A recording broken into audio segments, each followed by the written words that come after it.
You are listening to the Bright Life Podcast, all about ways to stay inspired, chase your dreams, and find more gratitude in the highs and lows of the journey. I'm your host, Jessica Johnson.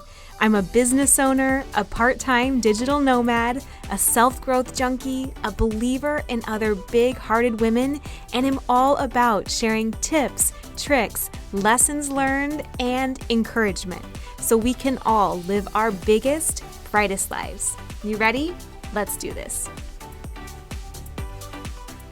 Hi friend, thank you so much for being here and spending a little bit of your time with me today.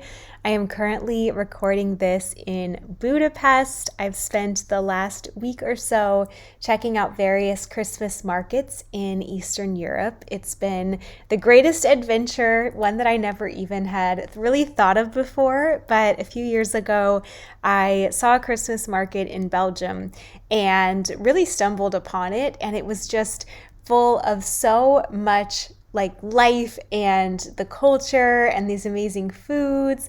And if you are from the US like I am, you may think of Christmas market and have it be like, oh, great, a Christmas market. It's probably selling lots of ornaments and things like that. But really across Europe, these Christmas markets are where people go and hang out in the evenings leading up to Christmas time. And there's all of these fresh local foods being made. There's chimney cakes and desserts and mulled wine and hot chocolate and local sausages and things like that. And it's just so fun and so magical. And so my husband and I decided to check out a few Christmas markets in Eastern Europe, and we have been bopping around the last week or so, working on the road, and then every few days shifting places so that we can see what the local Christmas market is like.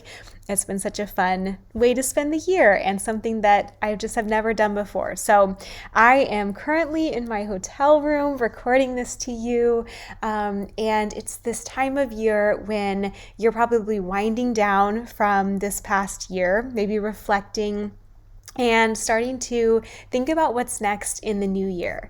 And I know that there can be so much pressure around entering the new year strong and really hitting the ground running. But I want to talk to those of you who are maybe feeling like you are just looking for some fresh inspiration around the new year, and not in this really high pressured way where you have to know exactly what you're doing and your goals have to be all set and you're hitting this New Year's resolution, but just thinking of where I used to be when I really, really wanted to still find that passion and inspiration in my life. Because I think we can all use more of it no matter what stage we're at, right? Like you can always have more fulfillment and more inspiration, but it can also be really frustrating when you don't exactly know what your thing is. And I want to acknowledge that because that's where I spent time, a few years ago even. I just felt like if I knew what I wanted to do, I would go and I would do it, but I just didn't know what my thing is. And so I want to just speak to those of you, even if you're in that position where you don't really know what your thing is yet, and offer some encouragement there to hopefully give you something that does electrify you and does excite you in the new year and does give you a step to proceed and move forward and kind of know where to direct your efforts. All right, so to start off, here's a few things that I feel like can really help when it comes to thinking about your passion. I'm going to share 3 things with you. All right. And if you've been listening to this podcast for a while, these are things that we may have dug deeper into on other episodes where you can listen to an entire episode about these 3 elements. But I want to get them here in one place. So if you're new, if you're just looking for some new ways to think about that inspiration and passion, that hopefully these shift something for you, and then you can go find the fuller episodes if you so desire as well. But here are some things that really, really helped me. So number 1 is that your passion isn't just one thing. You know how when you're going through school and there's so much pressure to choose your major, and your major should relate to your career track, and the promotions should all line up to having this one really polished career and thing that you can say at cocktail parties that just rolls off your tongue. That's how I felt, at least. I felt like there was so much pressure to know my quote unquote passion or purpose. And a lot of that pressure was relieved for me, and my life honestly got a lot better once I let go of that idea that my passion had to be this one thing. Once I shifted to this thought that my passion could be lots of things, that I could have a passion for cooking nutritious food, that I could have a passion for traveling and seeing cities and Christmas markets, that I could have a passion for philanthropy and helping in some way. All of a sudden, I started to picture my life as this really full, exciting life. And it all of a sudden, nothing changed in the sense that I still had lots of things that I was kind of curious about. But it's like I gave myself permission to embrace all of those rather than feeling like I was doing something wrong because they felt disjointed. So I want to offer that perspective to you as well, that your passion doesn't have to be one thing. You can be passionate about being a really good mother. You can be passionate about fitness and going to your favorite local yoga studio. You can be passionate about making a difference at your local charity. You can be passionate about your spirituality. You can be passionate about art. You could be passionate about the thing that you love to just look up and learn about online. Maybe it's history, maybe it's space, I don't know. But how amazing to think of your life as you can be this person with many passions. Doesn't that just something about that feel better? Where instead of it being like you don't have your thing when someone asks you like, what are you into or what are your hobbies? All of a sudden you can have lots of things to say. You can be passionate about reading. You can be passionate about, whatever your thing is, but just permission to have a lot of those. And the way I like to think about it, even in terms of the broader picture of your life, is like, you get to have this life full of lots of juicy chapters. So you can have this chapter of your life where your little kids are everything to you in this season. You can have had a chapter where corporate is your thing, or maybe it is right now, you're passionate about your career. You can have this chapter where you're dating, the chapter where you're married. You can have the chapter where you are writing your book, where you're working on your creative projects. You can have the chapter where you're investing in your health. You can have the chapter where you are really just cocooning and recharging and preparing yourself for the next season after maybe a hard one. So this first idea is just that your passion isn't one thing. Your passion is everything that you are curious about and in love with when it comes to life. And you can give yourself permission to have lots of those and to have lots of seasons that make up these fulfilling, juicy chapters of your life. And how freeing that it doesn't have to all hang together, but it can really be, the whole kind of complements itself, right? Like, so instead of looking at them as these disjointed passions and curiosities and seasons of your life, look at it like it creates this full, beautiful picture of your whole life and all the things that you can explore and learn about and fall in love with and fall out of love with, right? Like maybe you're into art for a while and then you're not, you're into something else. Like, I just think there's so much flow if you look at it that way. And so that's the first thing that I really want to offer you when it comes to thinking about your passion, is that it doesn't have to be one thing. It can be many things, and that doesn't detract from your life path or course. It actually enriches it. It actually adds to it and makes it so much more beautiful and fulfilling and exciting. So that's the first thing.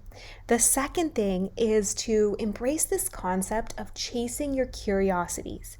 That's the way I like to think about it. So instead of feeling like every passion you pursue has to be so serious and there has to be some end goal or some metric in order to make something even worth checking out and beginning, start to just look at it like you're chasing your curiosities. You're trusting your instincts. If something pops up to you or calls to you, you're just chasing that curiosity and seeing where it will unfold.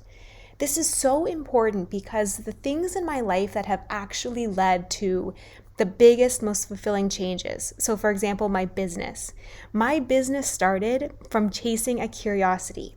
I was in corporate America. I was at a time in my life when I had some extra time in the evenings, and so I just began learning about nutrition and wellness, and that eventually grew into my first business in entrepreneurship, and then that one led to the next, right?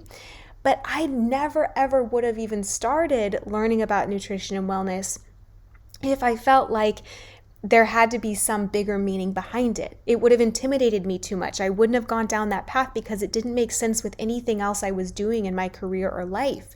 I didn't feel qualified. I didn't feel like I was someone who could go and learn about and talk about those things. But all I did is I removed the pressure and I chased my curiosity and I just followed it, and I had no idea it was going to lead me to a whole new life. And so your passion, your curiosities could be doing the same for you. You could see this advertisement for a local class that calls to you. You could have a conversation with someone at a coffee shop and it sparks an idea for you. You could have this thing in the back of your head that you've always wanted to learn about, like I did, but just felt like there was no real point to it. Instead of feeling like the point only relates to something that makes money or leads to a business or is quote unquote productive, what if you allow the point to just be your joy and your fulfillment, your inspiration and passion? That's what we're talking about in this episode, right? So if you're only doing things that add up from a career perspective or productivity perspective, it makes sense that you could be lacking this whole nother level of inspiration and fulfillment that you would get by just doing something that brings you joy for joy's sake.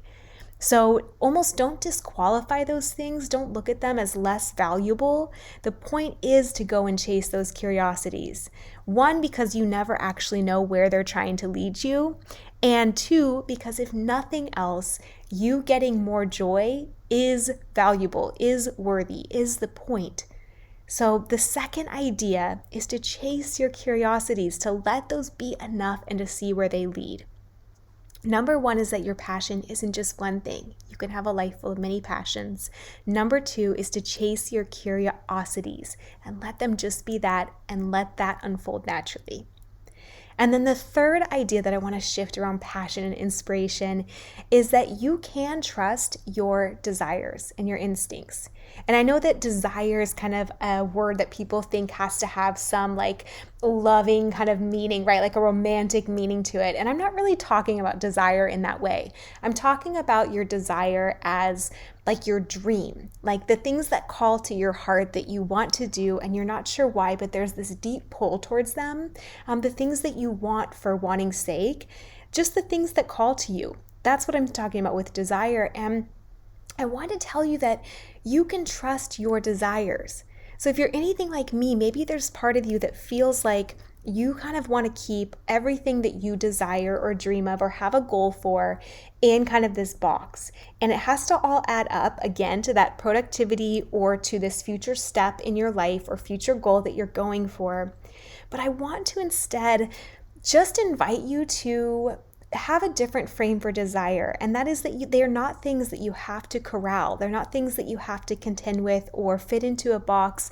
They're things that actually you can trust and you can follow, and you can follow the desires on your heart. Because if you think about it, how amazing is it that the whole world hinges together because everyone has a different desire? Some people really want to go and fight for animal rights. Some people want to go and be doctors. Some people want to make the world more beautiful and they become artists. Some people want to go and help keep our cities more organized or more cleanly. Like everyone has this different path that calls to them. And how amazing is it that the whole world hinges together because of that? Can you imagine if some people, if you only made certain desires valuable or you only made certain ones like worthy of pursuing, we would be missing really important parts of our society because everyone's desires are there for a reason. So I just love to think of it like this, like almost like make your desires sacred, make those little calls of your heart, make those instincts that you have more sacred to yourself, and really trust those instincts and follow them. And know that if you were given a desire and a dream, it's there for a reason. Not everyone has the same desire as you in the same order, in the same way. No one wants to do something the exact way that you would do it based on your history and experiences and personality and relationships and everything that you've been through in your life. So almost just knowing that like you can trust those dreams and desires that you were given, and some aren't necessarily better than others either. Like they all work together for the greater good.